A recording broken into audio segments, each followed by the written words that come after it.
आज हिंदू धर्म खतरे में, ध्यान रख लेना। अपन सब लोगों को एकता का परिचय देना है, एकता का परिचय देना है। और अभी जो दुश्मन है ना, तो पहला दुश्मन ईसाई है।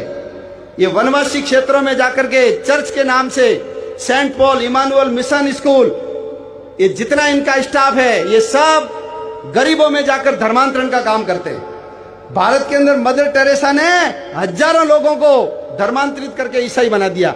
भारत के अंदर 3 लाख इनके पादरी है, सिस्टम है, सिस्टर है, मदर है, फादर है।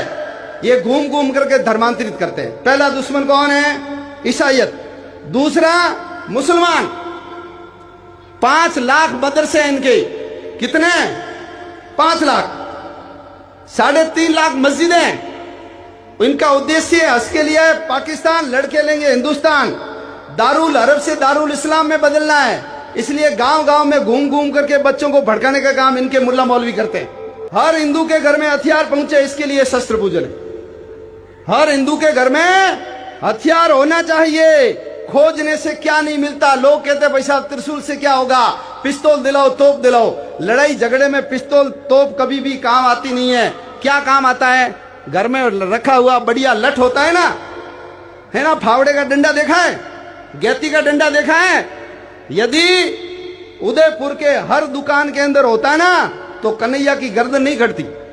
वो भागते ना तो दुकानदार उनकी टांगे तोड़ देता। लेकिन सोना चांदी, TV, cooler, fridge, AC, double bed, बेटे बेटियां सबके पास स्कूटियां और मोटरसाइकिल है बढ़िया बढ़िया। उसकी रक्षा के लिए 150-200 रुपए की कोई चीज है वो हमारे घर पे नहीं है। उन्होंने तो छतों के ऊपर भी पत्थर इकट्ठे करके रखे हैं कि हमारी छोटी बच्ची भी ऊपर से ईंट फेंकेगी, एक हिंदू का काम तमाम कर देगी, राम नाम उसका सत्य हो जाएगा। और हमारे घर में कुछ नहीं है। हिटलर, नाम सुना हिटलर का? जर्मनी का शासक हिटलर। वो कहता था कि दुनिया में सर्वश्रेष्ठ जाति यदि कोई है तो वो है हिंदू, और दूसरे नंबर पे कोई है तो वो है जर्मन। इसलिए वो अपनी महिलाओं को भारत में भेजता था। किस लिए? तुम हिंदुओं से गर्भ धारण करके आओ, ताकि हमारे यहां भी वीर, चरित्रवान, श्रेष्ठ ऐसे योद्धा पैदा हो सके। ऐसा हिटलर कहता था। तो हम सब लोग ऐसे पुण्य भूमि में पैदा हुए। ये हमारे ऊपर भगवान की असीम अनुकंपा है, असीम अनुकंपा है।